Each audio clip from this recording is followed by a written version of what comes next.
to Upfront. I'm Mary Ruth Snyder, and joining me today, we have the Executive Director from Habitat for Humanity North Island, Pat McKenna. Good afternoon, Pat. How are you? I'm awesome. Good afternoon. Now, Habitat for Humanity, you have had a lot of projects over the last few years, and you've got some more up your sleeve. So why don't you kind of give us an overview of why Habitat is doing what it's doing and how it fits in the housing shortage in Vancouver Island? Yeah, sure. So we've built 35 homes since 2004. And in the last 5 years, it was 26 of those homes have been built. We're just concluding 2 subdivisions right now, one on Lake Trail Road in Courtenay and 11 homes on 477 Hilchey Road in Campbell River. Where we kind of fit is we're in the housing continuum in between social housing and market home ownership. The biggest difference at Habitat, of course, being home ownership. We sell the homes to our families. Oh, I didn't realize that you did that. Yeah. Okay. So how does the model work? Like, I mean, Habitat for Humanity has been around for a while, so a lot of people are familiar, but maybe walk us through the process from start to finish and how the houses actually get built. Yeah, sure. So the first thing we do is select our families. We're always looking for family selection, and it takes them about 1.5 years through the program to get ready to have home ownership, because there's a financial training piece, there's a volunteerism component, and just demonstrating their partnerships. And so we start that far out in family selection. Land is sometimes donated. In this case, the land was purchased. And then we use real building materials, and we have qualified ticketed carpenters that help us build the homes, that are employees of Habitat for Humanity. And of course, we have our volunteering component that makes it, such an incredible experience for people. And of course, with COVID, it's a little bit different, but, we're building away. Okay. Now, how many hours do the families that will be the recipients of the homes, are they required to put into the building of the home? Yeah, so they put 100 hours is required onto the build site. 500 hours is required overall, and 100 of those hours can be donated. So they make up the other 300 either through restore contribution of hours or more hours on the build site, or sometimes it's childcare, sometimes it's baking. We have a variety of ways that people can do their volunteerism. Now, how does this benefit the overall community to have Habitat for Humanity houses built? Well, I think the biggest thing for us is that, our goal every day is to kind of build citizens, and we help our families kind of build strength and stability and security in an otherwise, really tough market. And so when they get home ownership, they're building an equity base. They're building a safe place for their families to grow up. And I think just overall, the benefit to the overall benefit to society is that you're building a citizen that feels safe and comfortable and is able to really grow, because they don't have to worry about moving. They don't have to worry about paying 50% for rent. That goes away when they become a Habitat homeowner. Okay. Now, how does Habitat go about raising funds for the builds and for a property when necessary? Well, that's an interesting question, because we raise funds in like a myriad of ways. So we have, and there's, I was trying to make a list earlier of actually how many ways we raise funds. The biggest one is the restores. Our 2 restores are the social enterprise, and they drive most of the money that we would raise annually into building homes. But we also currently have an online auction, and so we have fundraising events throughout the year, and we've moved everything virtual, of course. And so we have corporate partners like Windsor Mill Sales and Home Depot. They're great corporate partners.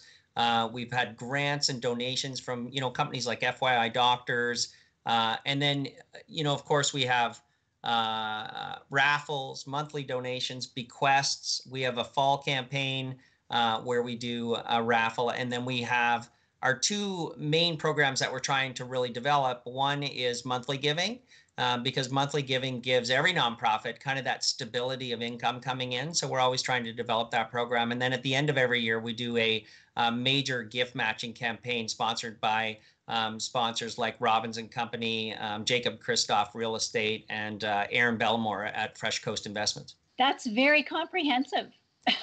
It takes a bit of cash to build these homes. The average home that we build is a very solid 3-bedroom step code 3 duplex, and so to build a new home, it's expensive, but the life-changing things that we do, when we sell those homes to our homeowner families, is just incredible.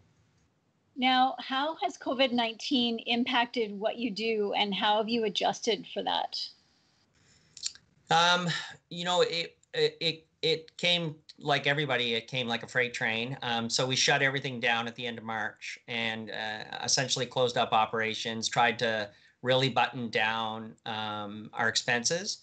But in that, we had to button down our revenues as well. And so we've lost about $600,000 or $700,000 in revenue through the course of 3 months. And, it's been super painful.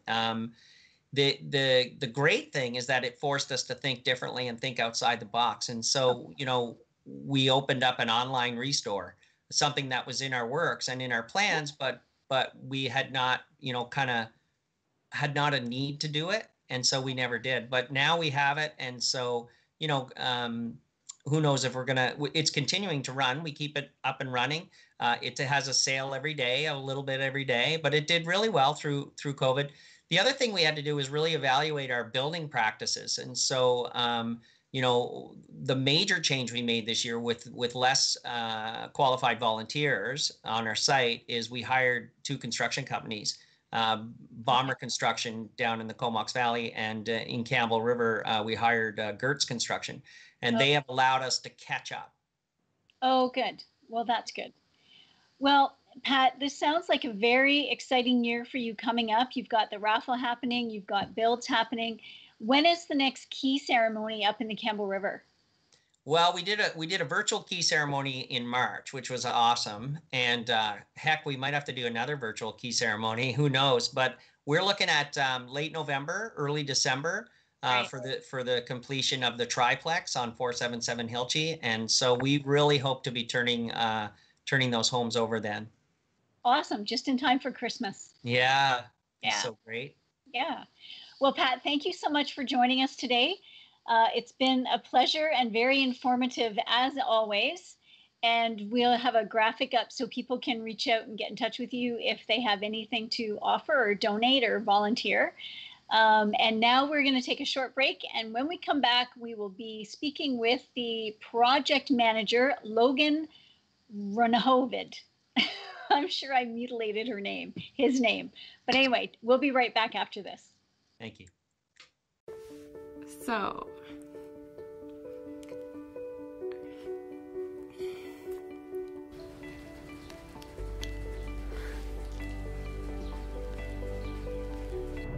gosh, I think I'm gonna lose it. Hold on. sorry.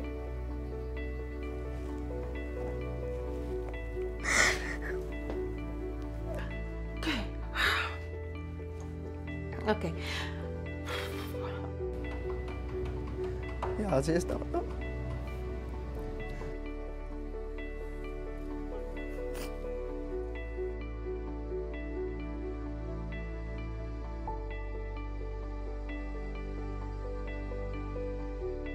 I don't think anybody will ever understand how grateful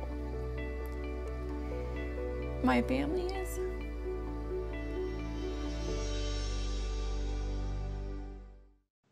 Welcome back to Upfront. I'm Mary Ruth Snyder. Today's topic is Habitat for Humanity, North Island, and my guest now is Logan Runahovid. Logan, it's nice to meet you, and I understand you're the Director of Build. Yeah, that's correct. So I supervise all of the build activities that are happening with Habitat for Humanity here on the North Island. Now, let's talk about what you have going currently, both in the Comox Valley and Campbell River. Just run us through what's happening there. Yeah, so currently in the Comox Valley in Courtenay, we have a development that we're working on finishing our final 2 units out of 10. That's at 1330 Lake Trail Road, and that's a really exciting development for us. We've been building there with lots of volunteers and great community support, including CFB Comox. Over the years, and so we're on year 3 of construction, and we'll be finalizing the last 2 units here towards the end of the year and readying those for move-in. In Campbell River, we have a similar size development that we've been working on over the last number of years, which is 11 units, and that's at 477 Hilchey Road. And we're building the final triplex there. And again, we're targeting an end of the year completion to get those families in. That's awesome. Now, when you say triplex, does that mean that there's 2 ends and a middle? Is that how it's built? Yeah, that's correct. So in that particular case, we have 3 homes in a row. They all have their own individual entrance. They all have their own private backyards. And so really it's a semi-detached home, has all of the amenities of a semi-detached home, and lots of windows front and back, great light. It's a really very livable space. We've had the opportunity to evolve our particular floor plans over the last 5-6 years to ensure that while they are relatively efficient in terms of total square footage, the livability of those homes is really huge. We have very little square footage dedicated to travel space, and we've maximized the livability while keeping the footprint small to maximize the way we can leverage the land that we've been able to obtain to serve as many families as possible, really. Now, are these both set to be completed this year? Yeah, that's correct. We have our teams working really diligently. We have fantastic carpenters on staff. So we have Red Seal carpenters that work with us. They work directly alongside our volunteers. Some are long-serving volunteers. Some are just casual volunteers that have joined us recently. There's some special considerations right now around COVID protocols to ensure that we're meeting all of the requirements and protecting our people, protecting our volunteers, and ensuring that we can continue to focus and ensure that we can finish these builds by the end of the year and work to get those families in as soon as possible. Now, when all of these are completed, what's next? Yeah, great question. So we're really excited. The last 3 to 5 years of our organization, we've seen this explosive growth. We went from building roughly 1.5 units on average historically to, over this last number of years, really growing exponentially to building 8 homes a year last year, and we're on target to serve 8 families again this year, to get 8 families housed this year inside of our program. Sell them a home where they can appreciate that strength, stability, and self-reliance. That's the focus for us, and we want to build on that momentum. We really want to take what we've learned, applied the lessons, the capacity that we've been able to build as we've ramped up, and use that as a launch pad to not just carry on that success, but start to look at how can we really start to look to new ways of doing things and leverage our resources in a new way, so that we can serve more families more cost effectively and more quickly, because the need for affordable housing just continues to grow at such a rapid rate in our communities here on the North Island. And so right now, kind of in our portfolio, we have a property kind of just around the corner from our build in Courtenay on Piercy Road. Okay.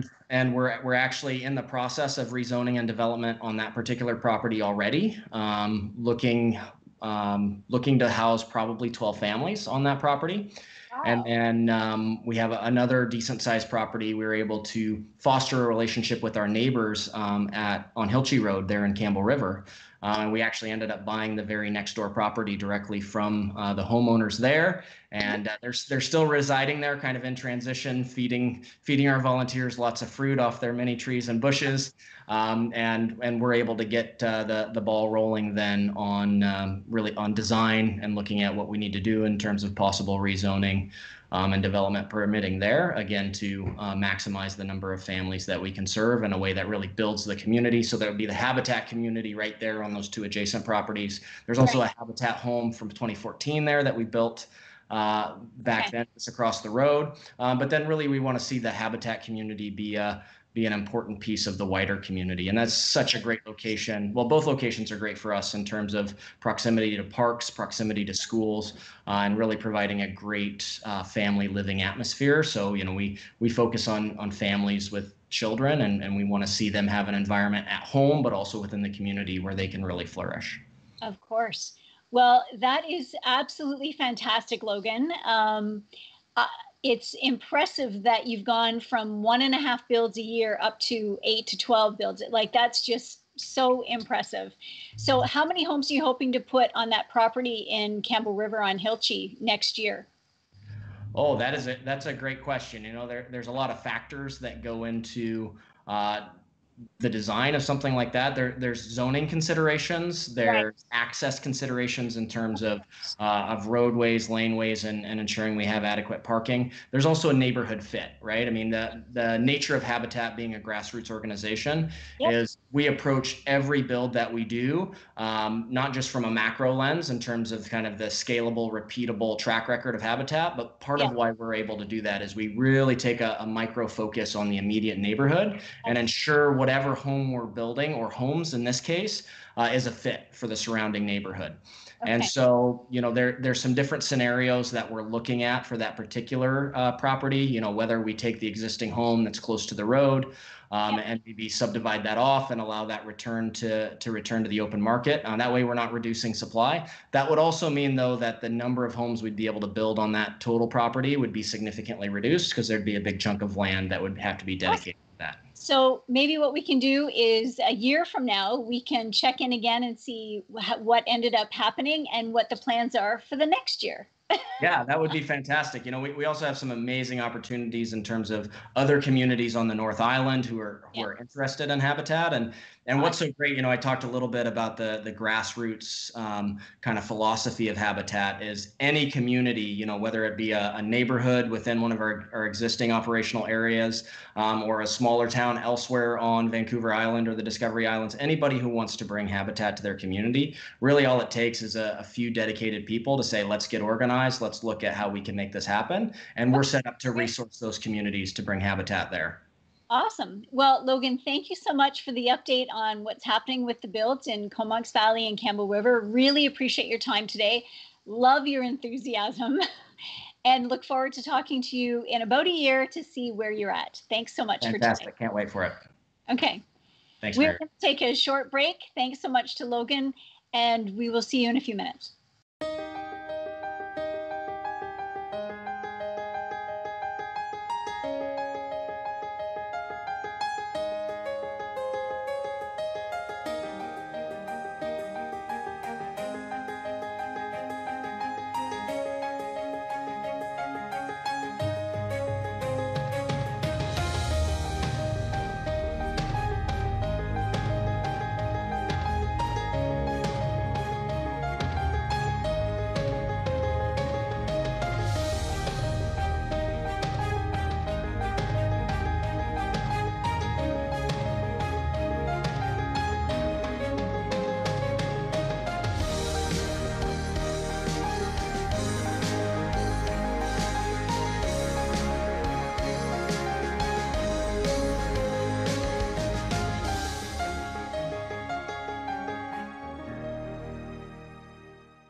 Welcome back to Upfront. I'm Mary Ruth Snyder. Joining me now is Emily Cummings, who is a recipient of a Habitat for Humanity home.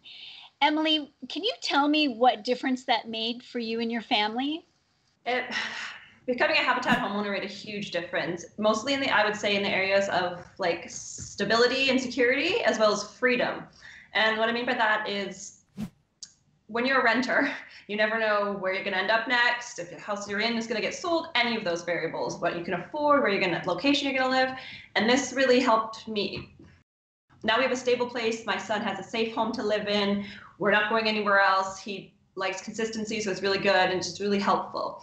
And when I say freedom, it's just when you're always worrying about finances. Can you afford this? Can you afford your rent? Where are you going to be? It takes up a lot of space in your mind and physically, emotionally, everything. And so it's really given me the opportunity to focus on other things.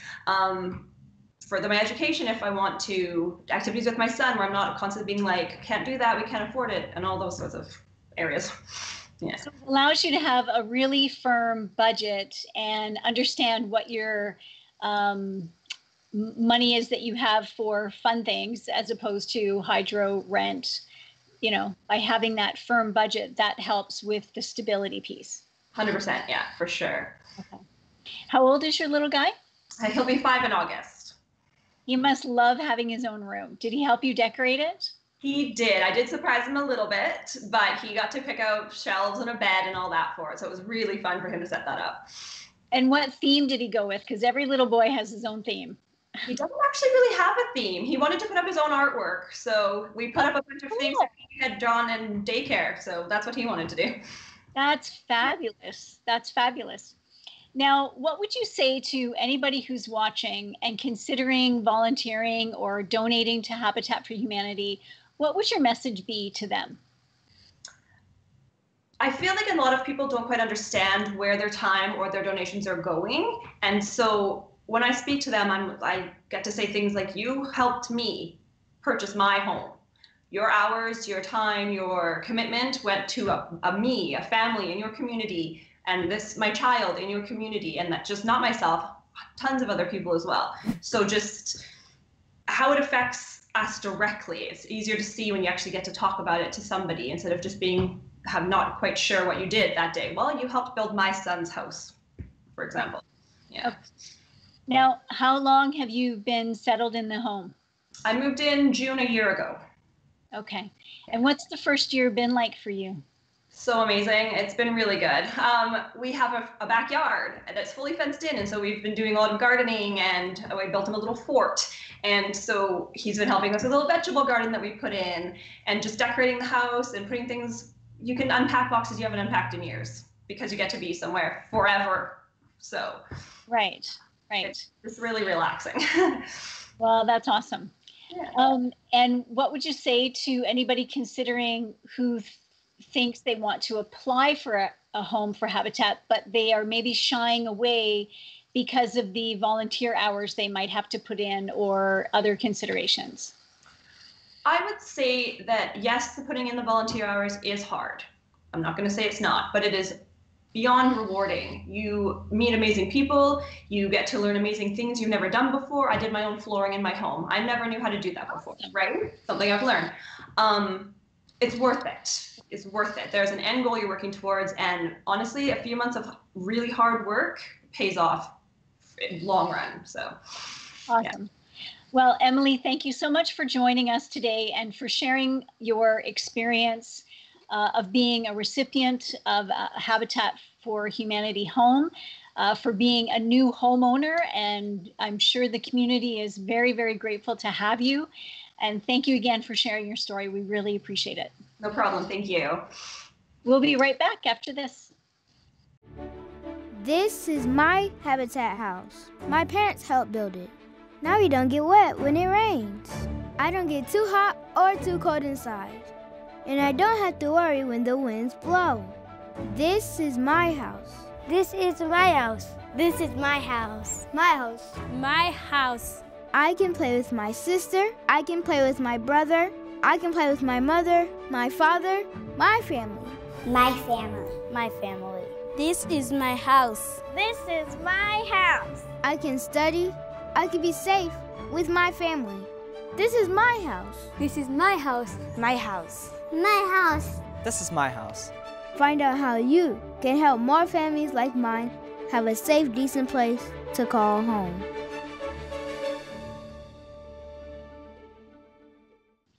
Welcome back to Upfront. I'm Mary Ruth Snyder, coming to you from our homes and offices. Due to COVID-19, we are social distancing. Joining me now, our last guest of the show is Karen McKinnon, who is the Family Services Program Manager. Karen, explain to us a little bit about what your role entails. Sure. My role is really special. I get to help find, select, and support the families. So I'm seeing daily the impact that Habitat makes. Awesome. Now, when a family wants to apply, what sort of a process, maybe a high-level explanation of what they have to go through to become one of the accepted homeowners? Sure. So the first thing I suggest people do is go to the website and read some information there. When you're on there, you're going to see an expression of interest form. You just click on it, you fill it out, and it's going to go to me. Okay, awesome. Well, that's pretty simple and straightforward. Yeah, the application process becomes much more robust, but I want people just to start with that, because then I can call or email them and we can just break it down and give them some support. Okay. So once somebody has an expression of interest to you, do you then help walk them through the rest of the process? It sounds like it could be pretty involved. Yeah, the application process definitely is robust. There's a lot of information we need to collect, and I'll provide that application to them. You can actually still find it on the website. You don't have to do the expression of interest. You can go right to application. But what I do find is when I'm able to connect with someone before they go through the process, they know support's there if they need it. There's nothing wrong with having some questions. Yeah. Okay, great. And then when it comes down to the actual selection process, who and how do you go about that? So we have a really dedicated and experienced committee, one in each of our communities, that is part of that process. So once somebody's application has been completed, we look at it and make sure we have everything we need and they fit some of the parameters. And then I'll send it to the selection committee. And how many are on the selection committee? They're a little different in each community. Right? Oh, okay. All Approximately half a dozen of dedicated individuals. Now, what are some of the areas you're looking at besides financial stability and family dynamics and? Sure, there's really three things we look for. Need, and need's a really interesting one right now in our community, because sometimes need is just a need for stability with our rental market being so challenging. So the first is need. Are they paying too much where they are? Do they need better stability? Is their current housing unsafe or unhealthy? Or is there overcrowded? So need can look like a lot of different things. The next thing we look for is willingness to partner. And that really comes out when we get to meet the families. So after their application goes to the selection committee, there are a series of interviews. It's a time for actually the families to interview us as well. People often have questions and we want to make sure that they're really well informed. Sometimes there's one interview, sometimes there's two. And so our families contribute to Habitat 500 volunteer hours. You know, they're helping build our community. So that's part of their willingness to partner as well. And we just have to make sure that we're a good fit for them and they're a good fit for us. Okay. There's a third really important piece for Habitat, and that's ability to pay a mortgage. While our mortgages are affordable, families are still contributing to a mortgage. Okay. Now, does Habitat hold those mortgages? Habitat holds those mortgages, correct. Okay, great. Now, right now you have an auction that has gone live, and how long is the auction available for? The auction's available to August 6th. We're going to close at 10 p.m. so people can get their bids in, you know, late into the evening. Okay. And there's over 150 items, I think. Wow. So many things, and it went live just this morning, and the activity on it is so exciting. Awesome. Well, Karen, thank you so much for joining us today. It's been a great show, starting with Pat McKenna, giving us the overview of everything that Habitat for Humanity does, and ending with you talking about families and how they find their homes. It's really a fabulous organization, and if anybody needs information about how to be involved with Habitat for Humanity, just call the phone number or check out the website that you see on the screen. Thanks so much today, Karen. Really appreciate your time. Thank you so much to you and your team for your interest and for supporting us. Thank you. Our pleasure. Thanks so much for joining us for this edition of Upfront. We will see you again.